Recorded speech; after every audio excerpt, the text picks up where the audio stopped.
पूरे अध्याय की। इस अध्याय में जो भी बात बोली गई है वो इस श्लोक से पूरी होती है।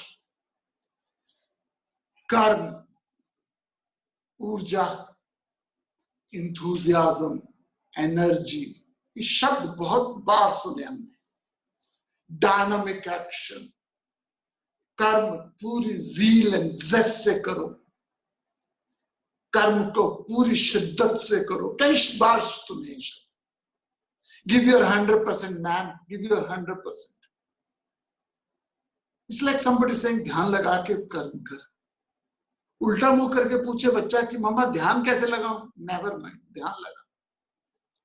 सिमिलरली हम कहते हैं 100% दे अपना। 100% कैसे दूं? मेरे में लेजीनेस है, लेथार्जी है, एनर्जी है, आलस है, और आप कहते हैं ऊर्जावान बन।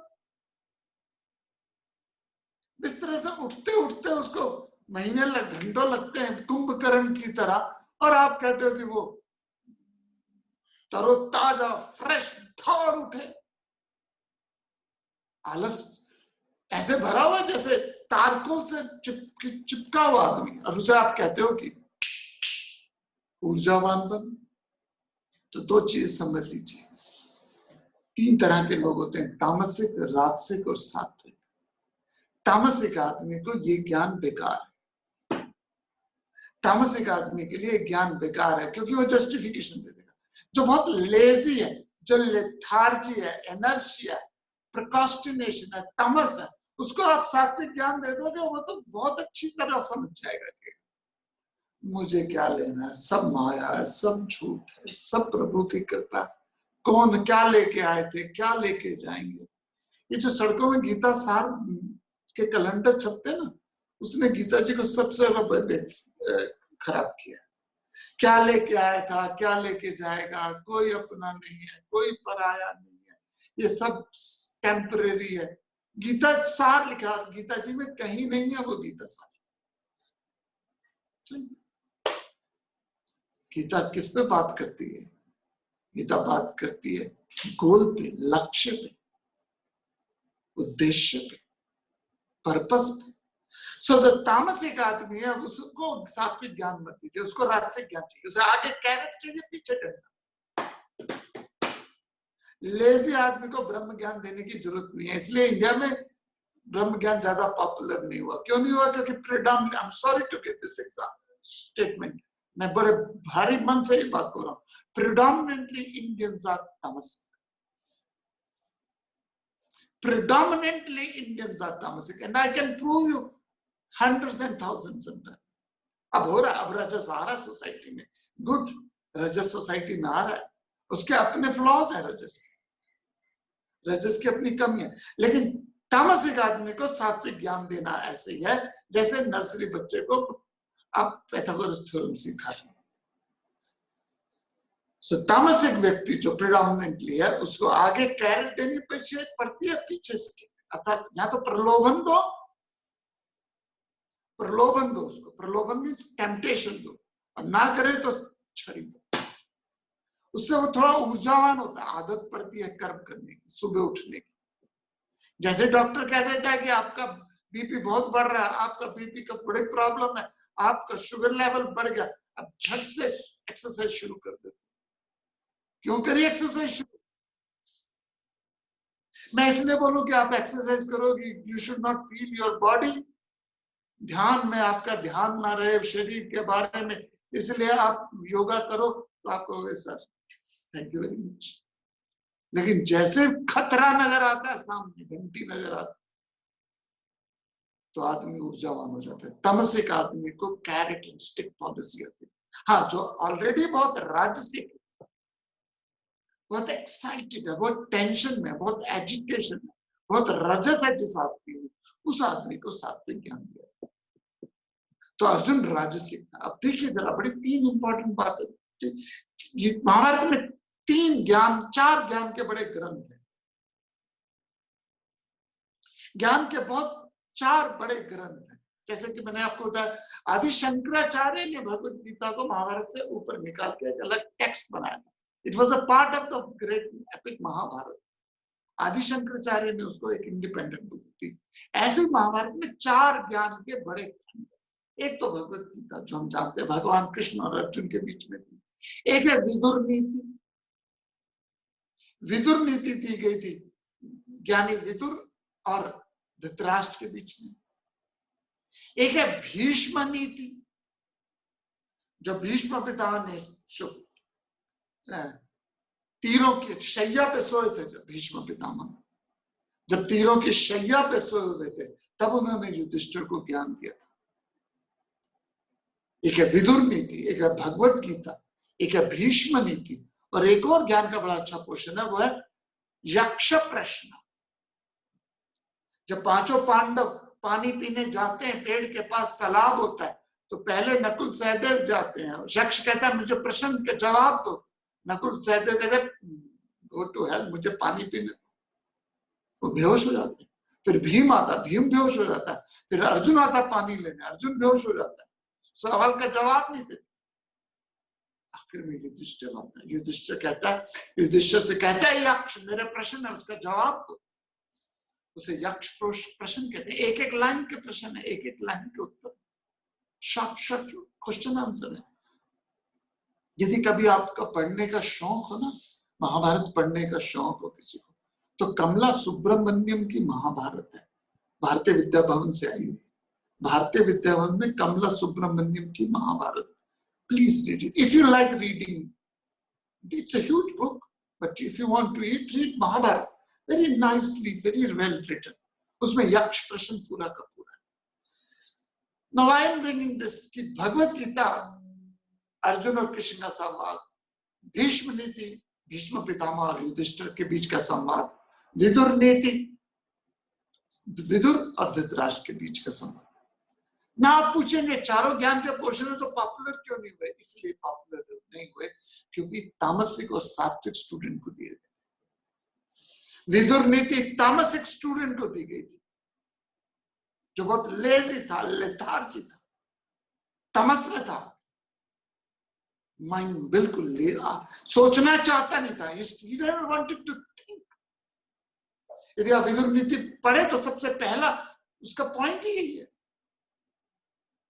विदुर संजय जब दूत बन के गया पांडवों के पास और रात को दूत बन के वापिस आया, दूत के रोल करके दूत के स्वरूप वापिस जब आया तो धृतराष्ट्र ने बोला कि मुझे बताओ पांडवों ने क्या बोला।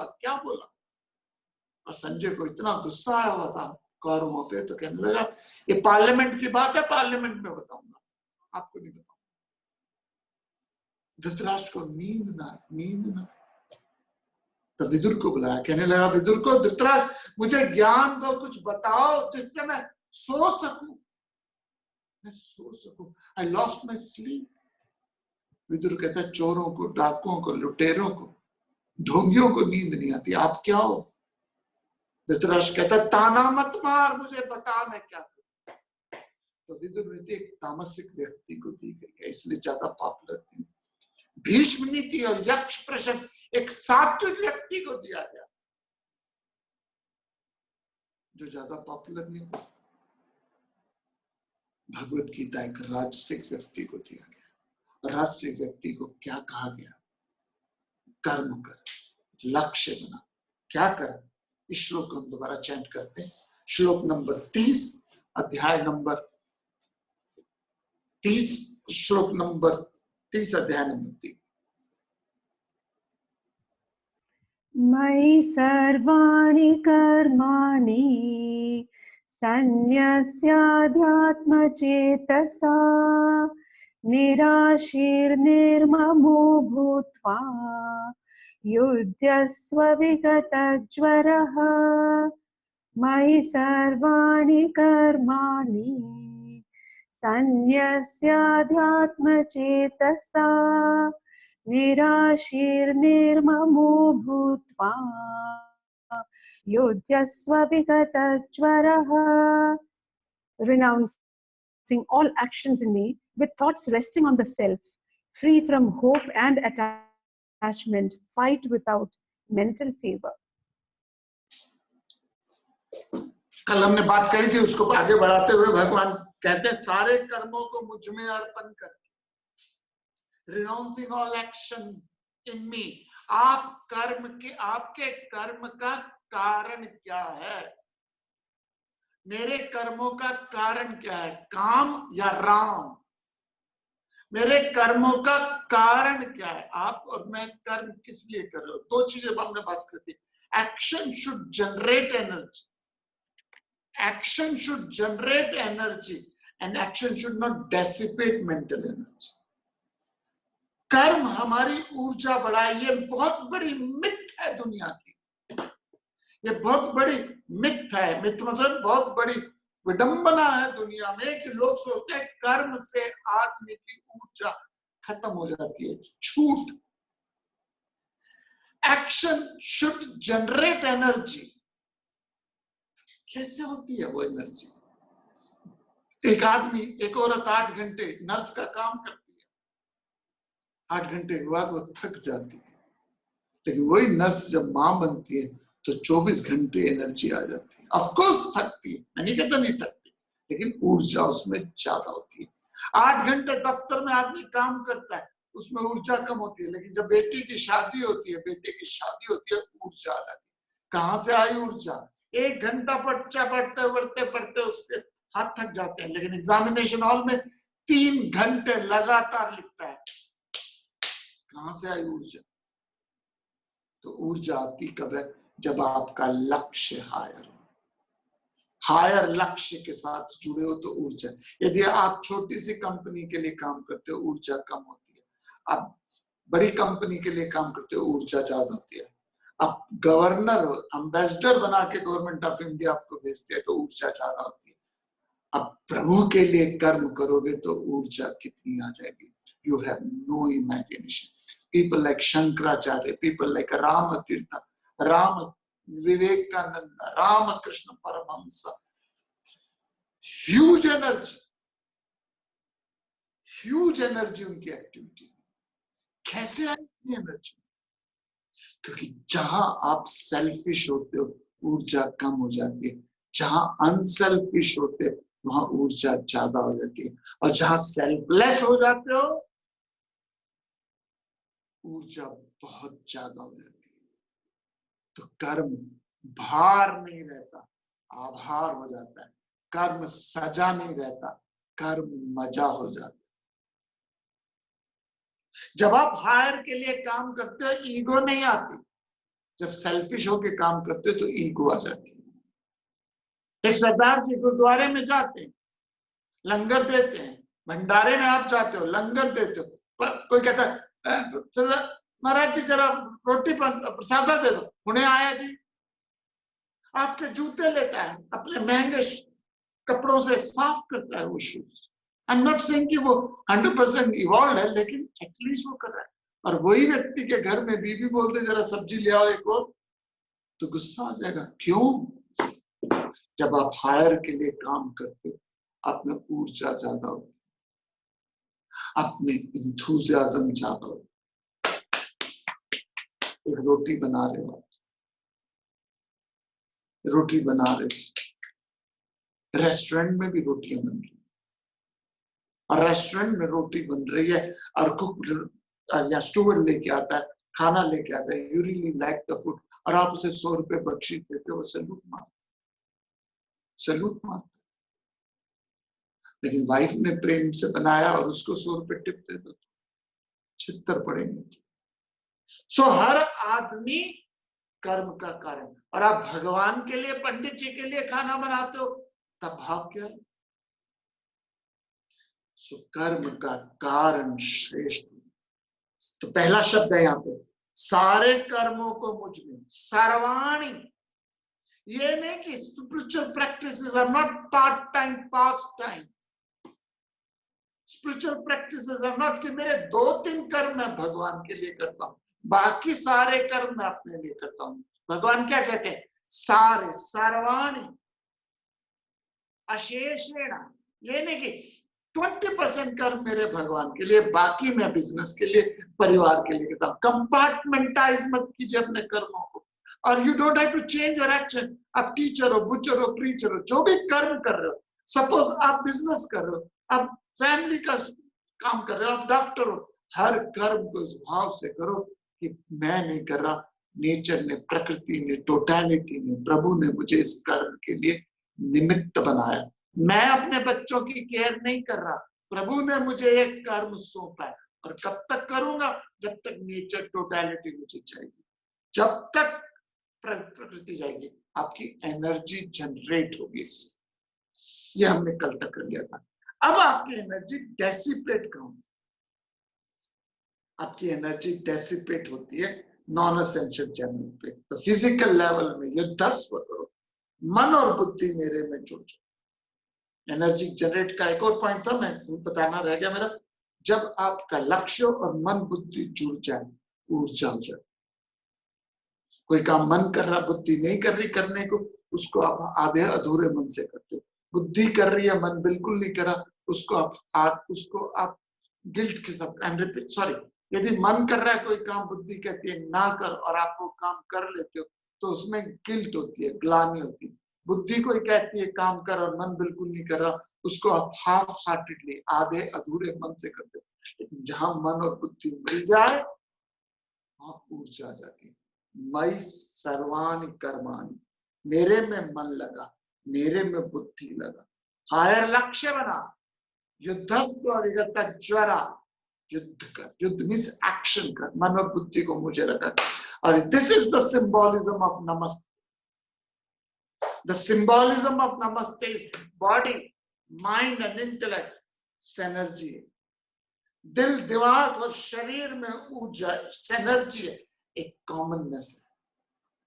फिर मन भागता, ये एनर्जी क्रिएट होती है। अब मन की एनर्जी डेसिपेट कैसे होती है? ये टम्बलर है, ये गिलास है, ये मटका, मैं ऊपर से पानी तो भर रहा हूं, लेकिन अंदर लीकेज है, तो मैं जितना मर्जी पानी भरूं निकल जाए। तो ऊर्जा आप चाहे जितनी मर्जी लेके आ जाओ, लेकिन यदि मन 3 जगह ऊर्जा डेसिपेट करता है, कहां कहां पे समझ लीजिएगा। Worries of the past,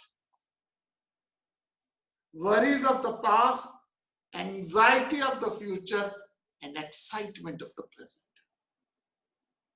Anxiety of the future, excitement of the present, and the worries of the past. Past की वरी, कोई काम करते हो, पता नहीं क्या होगा। हिंदुस्तान का एक प्लेयर है, बहुत सुंदर खेलता था, बैटिंग करता था, सुनील गावस्कर, एक्सीलेंट बैट्समैन, पूरी ऐसे टेक्स्ट बुक्स में जैसे होता वैसे खेलता। 88 तक बहुत बढ़िया खेलता, लेकिन बिटवीन 88 एंड 99, एक बार नहीं, 2 बार नहीं, 3 बार नहीं, 4 बार नहीं, 12 बार आउट हुआ, और अपने लाइफ करियर में एक भी सेंचुरी नहीं मारी। उसका नाम था चेतन चौहान। क्यों?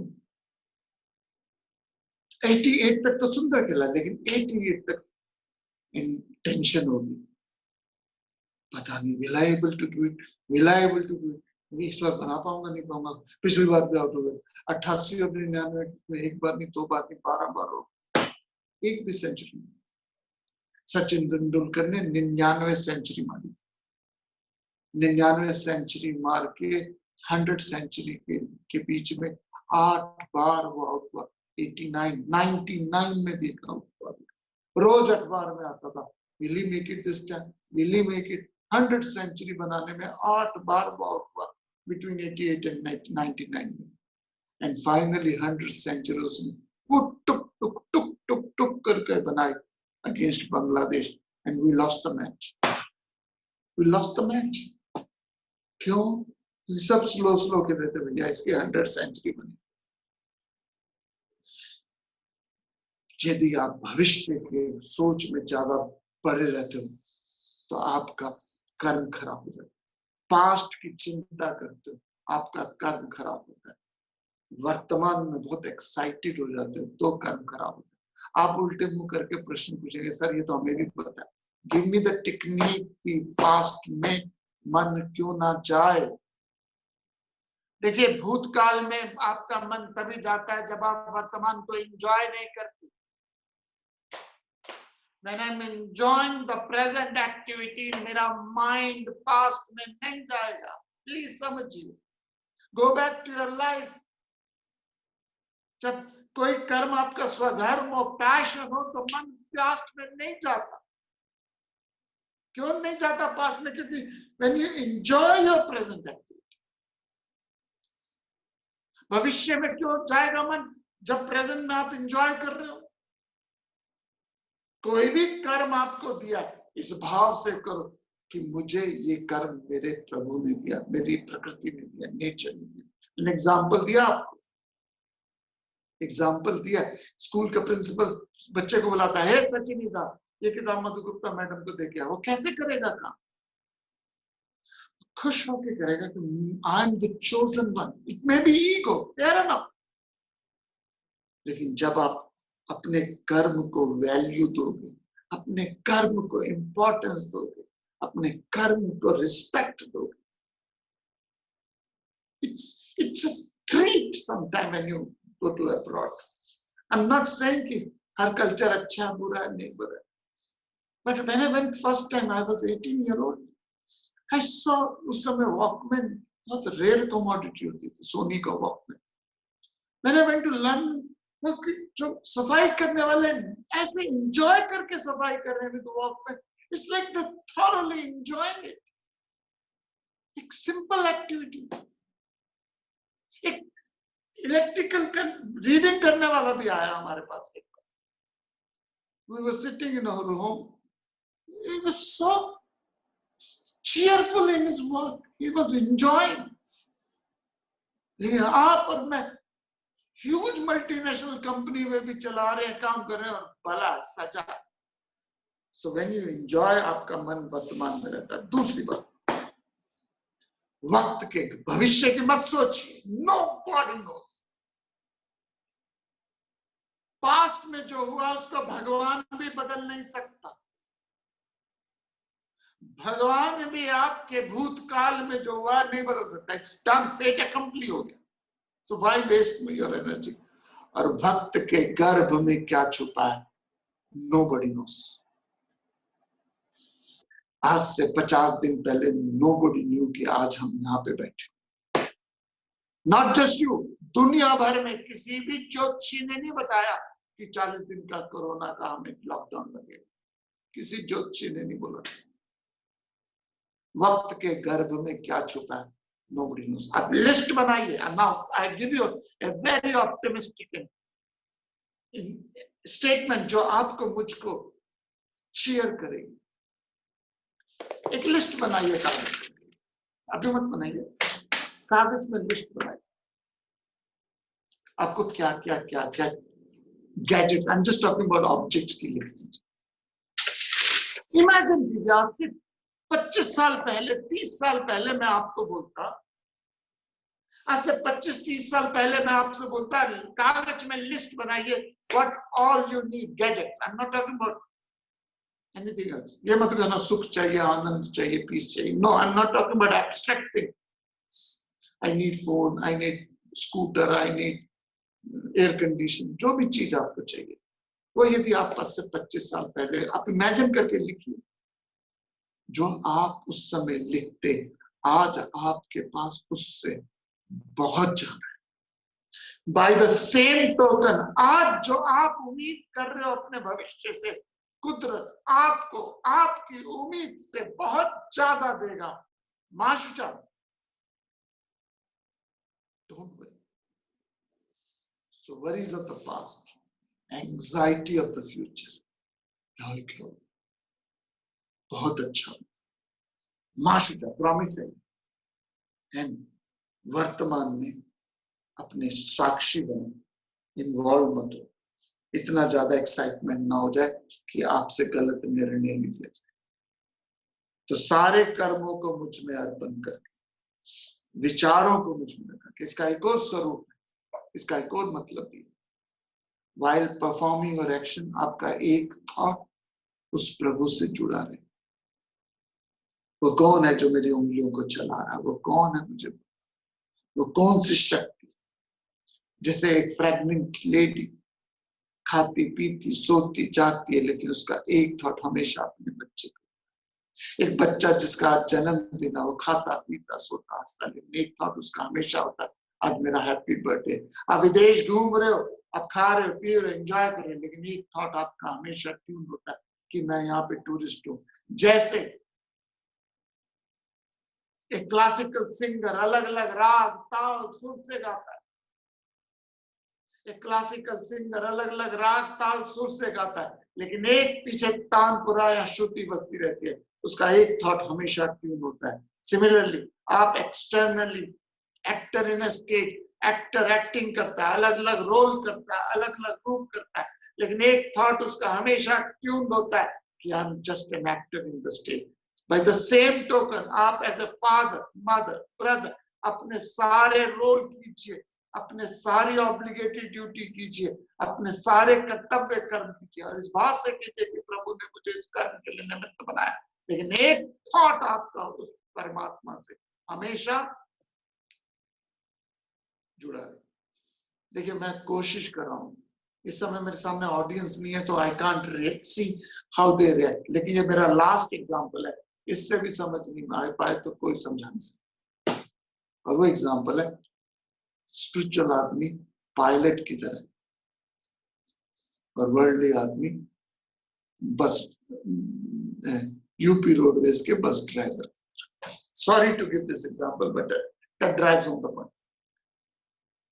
यूपी रोडवेज का भी ड्राइवर क्या कर रहा है, दिल्ली से देहरादून पैसेंजर को ले जा रहा है, पैसेंजर ही तो ले जा रहा है।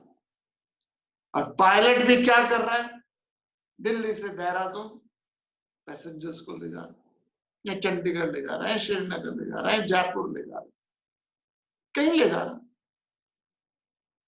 दोनों पैसेंजर ले जा रहे हैं, दोनों ही पैसेंजर ले जा रहे हैं।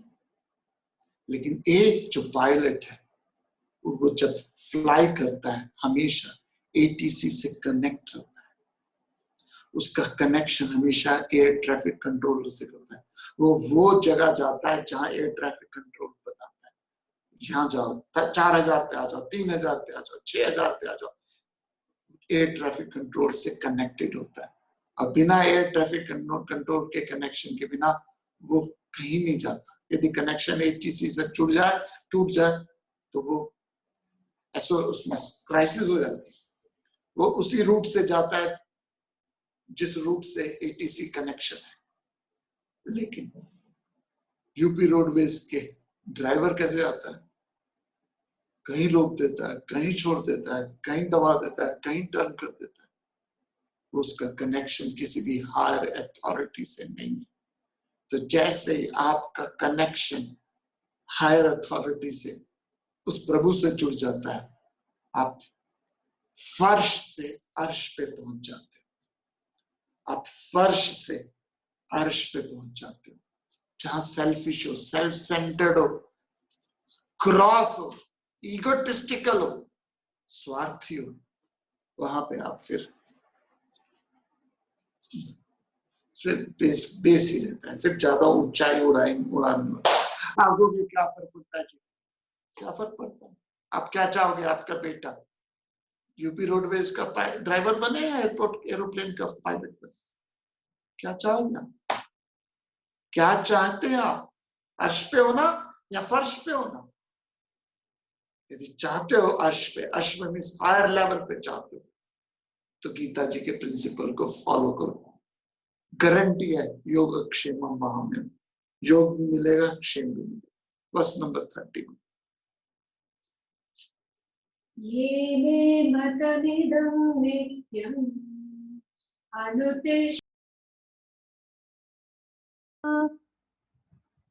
श्रद्धावन्तो न सूयन्तः मुच्यन्ते तेऽपि कर्मभिः ये मे मतमिदं नित्यम् अनुतिष्ठन्ति मानवाः श्रद्धावन्तो न सूयन्तः मुच्यन्ते तेऽपि कर्मभिः।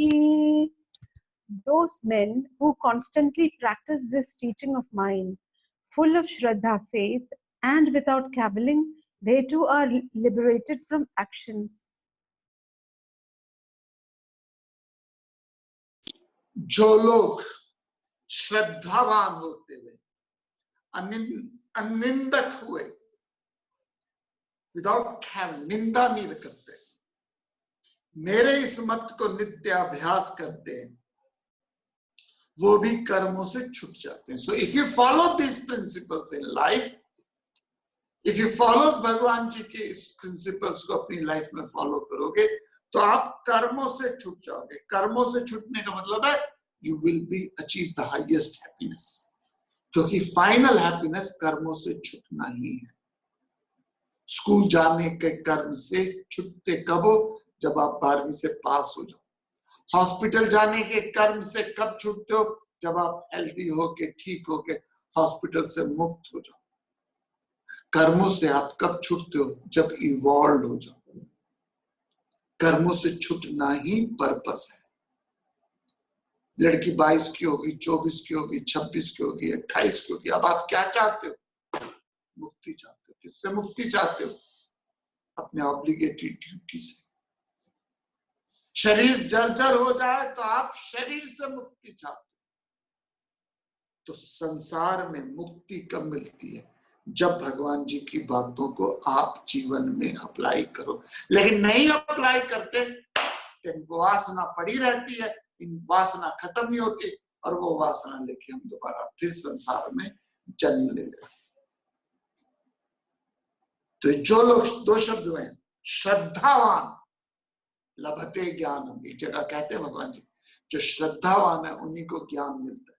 और अनिंदक, अनिंदक मीन्स जो केवल नहीं है, जो निंदा नहीं करते. क्वेश्चन करना निंदा करना नहीं, लेकिन गलतियां ढूंढना, वो सही स्टूडेंट नहीं है. वो टीचर के पास आए, क्वेश्चन करे, बहुत बढ़िया, लेकिन गलतियां ढूंढे टीचर में, वो अनिंदक है. तो श्रद्धावान होके जो मेरी बात मानता है, अनिंदक होके मेरी बात को मानता है, नित्य अभ्यास करता है. ये नहीं कि वंस इन अ व्हाइल करता है, नित्य अभ्यास करता है, वो कर्मों से छूट जाता. नाउ इंपॉर्टेंट शब्द है यहाँ पे मैं जिस पे विचार कर रहा हूं, वह शब्द यूज किया, मेरे इस मत को. हिंदू धर्म में दो शब्द आते हैं, धर्म और मत. ध्यान से सुनिएगा, बहुत काम आएंगे ये शब्द. मत एंड धर्म. Matas are opinion according to situation, circumstances and environment. Dharma is the truth which is changeless. I repeat. धर्म वो है जो अपरिवर्तनीय है, कभी चेंज नहीं हो सकता. मता जो है वो ओपिनियन है, वो एक विचार है जो परिवर्तित हो सकता है. आई रिपीट, दिल्ली भारत की राजधानी है, ये धर्म है, ये सत्य है. दिल्ली भारत की राजधानी है, ये धर्म है, ये सत्य है. दिल्ली सुंदर शहर है, ये ओपिनियन. ये हर किसी का अपना खास ओपिनियन हो सकता है. किसी का ओपिनियन हो सकता है कि ये दिल्ली गंदा शहर है, किसी का ओपिनियन हो सकता है दिल्ली अच्छा शहर. वो सबको स्वतंत्रता है.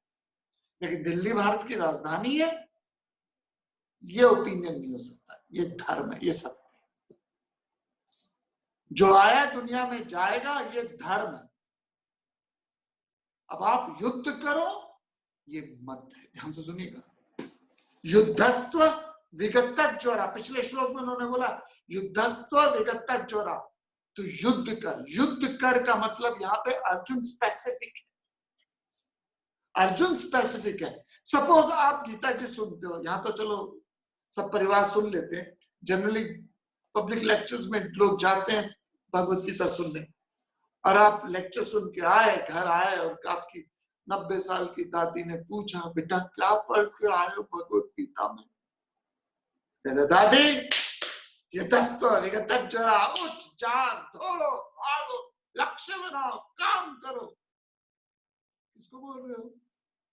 जो वक्त के आखिरी दहलीज में पहुंचा हुआ व्यक्ति है, जिसकी सांसें कब आए कब रुक जाए ये ओपिनियन अर्जुन के लिए, उस व्यक्ति के लिए नहीं है जो जीवन के आखिरी पड़ाव पे पहुंचा। समझिए आप ये बात। गोल बनाओ, लक्ष्य बनाओ, ऊर्जा बनाओ। क्या बनाओ ऊर्जा? अच्छा, युद्धस्व, भगवान जी कहते हैं युद्धस्व विगत ज्वरा। युद्ध कर, लक्ष्य बना, निंदक होके ना। यूज योर ओन डिस्क्रिशन, ये मत है भगवान जी का अर्जुन को। तो युद्ध कर। हमें और आप होते तो भगवान जी अलग ओपिनियन देते। यदि भगवान जी के सामने अर्जुन की जगह महात्मा बुद्ध होते, वो तो पूछते भी नहीं पहली बात कि मैं लड़ू या ना लड़ू। सो घर पूछ भी लेते तो भगवान जी क्या कहते, उनको क्या मत देते? कहते यू आर गोइंग, हिमालय जा रहे हो, जब मैं भी तुम्हारे साथ चलता। बुद्ध को मत, ओपिनियन अलग देते भगवान जी, अर्जुन को मत अलग देते। ये गुरु और चेलों के बीच की बड़ी स्ट्रॉन्ग विडंबना है कि गुरु चेले को जो बात करता है, दूसरा चेला सोचता है ये बात मुझे भी बोली गई, जबकि ऐसी बात नहीं होती। चेले, जिस चेले को बोली गई है उसके लिए वो मत है, दूसरे के लिए नहीं है। आई गिव यू एग्जांपल, दो एग्जांपल। पहला बाइबल से, बाइबल के ओल्ड टेस्टिमेंट में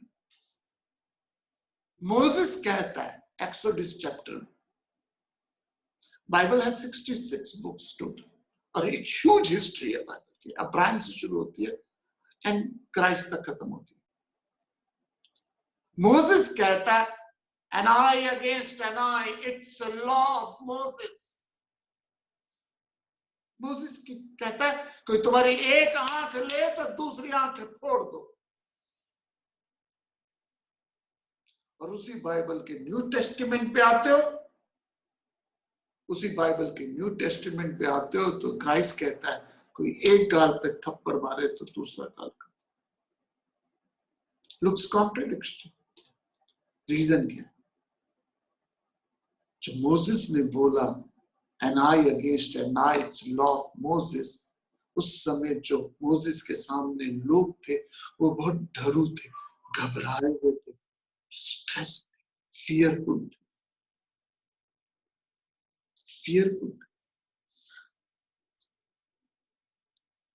जब तक उनको एंथुसियाज्म दिलाने के लिए मोसेस ने कहा an eye against an eye, उनको उनके फियर को चेंज करने के लिए।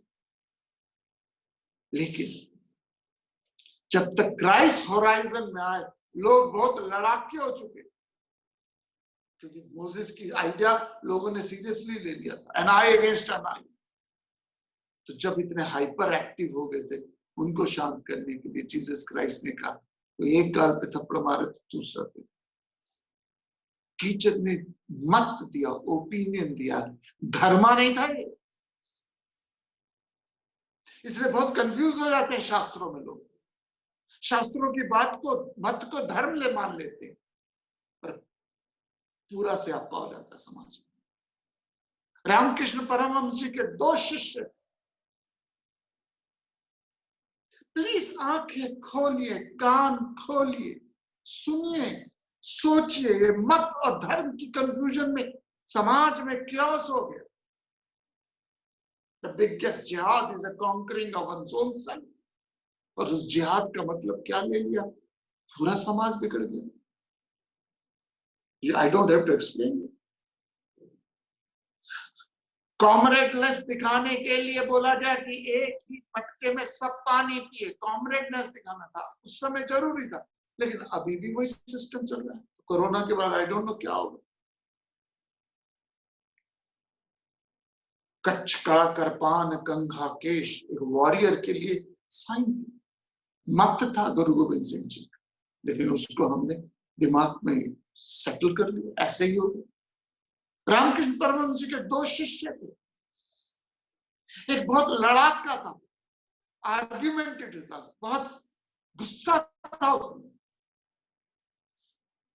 और एक डरू था, बड़ा ही डरू था।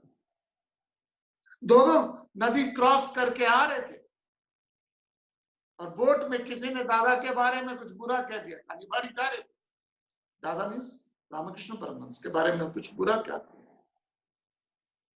और जो डरू था वो चुप रहा, कुछ नहीं बोला। और जो लड़ाका था उसने दे दनादन दे सुनानी और बजानी शुरू कर दी। शाम को दादा से मिले, अलग अलग मिले। जो लड़ाका था उसने बोला दादा आपके बारे में बोला, कर दिया उसका काम तमाम। I was very harsh and how can you say anything about my guru? Ramakrishna Paramahamsa ने उसको बोला तुझे समस्या क्या है? मिर्ची खा रहा कोई और, पेट दर्द तेरी हो रही है। तूने सारी दुनिया का ठेका ले रखा, तूने सारे लोगों की जबान बंद करने का लेकर रखा। लोग people will call negative about me, so you have to understand, समझ ले कि समाज में हर कोई मेरी भलाई नहीं करने वाला। सो टेम्पर को कंट्रोल कर अपने। दूसरा शिष्य गया रामकृष्ण परमहंस के पास, कहने लगा महाराज आपके बारे में बहुत बुरा बोल रहे थे। मैं तो चुप हो गया। रामकृष्ण परमहंस ने कहा are you not a man? तेरे अंदर पुरुष तत्व तो नहीं है? तेरे गुरु के बारे में इतना बुरा किया तो तू चुप हो क्या गया? तेरा खून नहीं खोला? कम से कम कुछ दो सुना तो आता उसको। गुरु का निरादर तेरे सामने हो रहा है और तेरा खून नहीं खोला। Are you man? दोनों मिले, दोनों ने सोचा यार ये क्या हो गया। बहुत प्रॉब्लम होती है गुरु और शिष्यों के बीच। गुरु मत देता है शिष्य को, और वो मत एक पर्टिकुलर शिष्य को होता है, बाकी शिष्य सोच लेते हैं ये हमारे लिए ना। मत और धर्म में फर्क। जब भगवान जी ने अर्जुन को लगा युद्धस्त और युद्ध कर, इसका मतलब ये नहीं है कि आप घर से बाहर जाके अब पड़ोसियों से युद्ध करो, क्योंकि भगवान जी ने बोला युद्ध कर ना। ये मत, प्लीज रीड दैट वर्ड, ये में मतम इदम नित्यम। धर्म शब्द नहीं बोला, पहला गीता जी का सबसे पहला शब्द धर्म और आखिरी शब्द मम है। सो पूरी भगवत गीता दो शब्दों के बीच का सैंडविच है।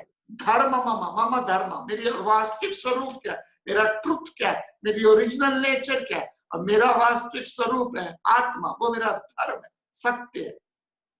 मेरा स्वभाव, मेरी प्रवृत्ति, मेरा नेचर, मेरी वासना, ये धर्म नहीं है, क्योंकि ये चेंज होती है,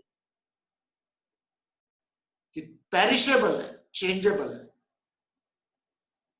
तो इसलिए ज्ञानी को ये नहीं सोचना चाहिए वो क्या बोल रहा है, ज्ञानी को ये सोचना चाहिए वो किसको बता रहा है। क्योंकि क्या बोलना अच्छी बात है, किसको क्या बोलना है ये बड़ा मुश्किल बात है। और इसलिए बोलते वक्त, लिखते वक्त केयरफुल रहिए कि आप कि कोई बात समझ जाए ठीक, ना समझे तो ठीक, गलत समझ गया तो क्या होगा। इसी विचार के साथ हरिओम तत्सत। ओम पूर्णमदः पूर्णमिदं पूर्णात् पूर्णमुदच्यते पूर्णस्य पूर्णमादाय पूर्णमेवावशिष्यते। ओम शांति शांति।